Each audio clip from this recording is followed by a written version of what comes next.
to have worked with him and to particularly know that kind of old-fashioned pathology, which we don't see so much anymore. So this is a wonderful opportunity to recognize Bill. It's hard to believe that it was just 8 months ago that he died. And there are many people here. Edie, really, you could help me pull all the slides for our project. And she spent hours helping us out. Of course, Joanne Casella ran the department, told us all what to do, including Bill. So it's a wonderful opportunity. Our thanks to Myron, because without his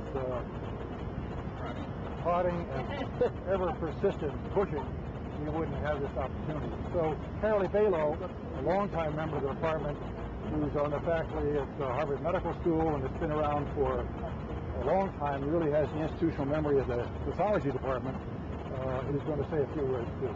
Thanks very much.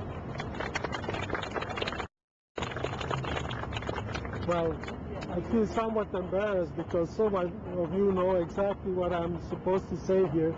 I was aided in my remembrance by the photographs, annual photographs, which were taken there on the steps, the doctors in front of them.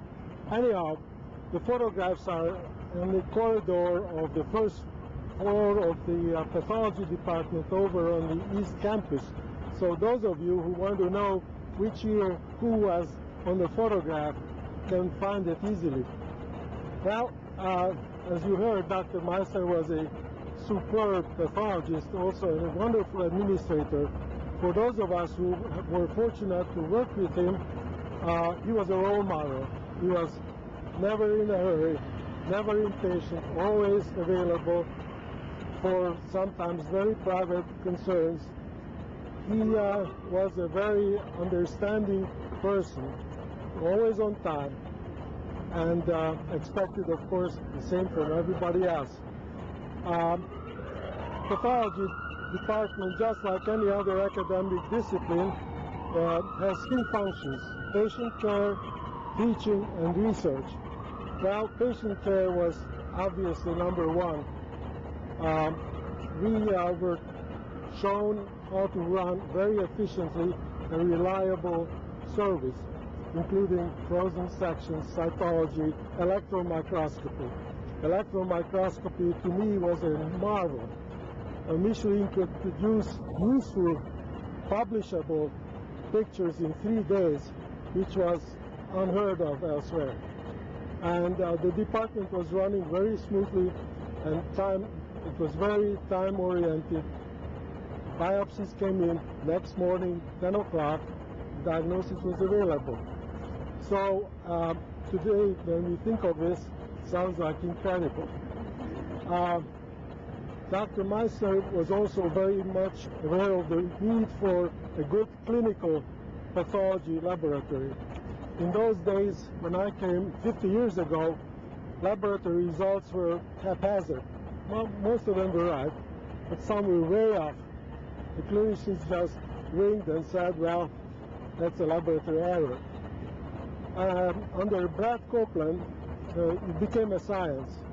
It became nationally and internationally prominent. The laboratory suddenly picked up industrial quality control techniques. And in addition to it, we got a statistician here, Bill Harkin, Charlie, thank you, Charlie Harkin. That's a senior moment. Charlie Harkin. And so all of a sudden, there were techniques employed which in other fields of science were long ago utilized. Then, as far as teaching went, that was Dr. Meissner's forte, because he not only knew so much, but he was fond of teaching. He was very good at teaching, and he was a persuasive, charismatic individual who knew how to impress young people. Not by chance, many of his former residents and fellows became chairmen and prominent people, not only in this country, but in other countries as well. And that brings us to research, which was a combination of all what I've said. So, to sum it up, this was a very efficiently run, a very pleasant department, in a very good atmosphere. Everybody felt like family, and I hope this is how we should remember it. Thank you for your attention. Now, refreshments are across the street on the other side in the atrium. Please help yourselves. And I say thank you on behalf of the family for remembering this gentleman in such a beautiful way. He loved you all. He was a wonderful person.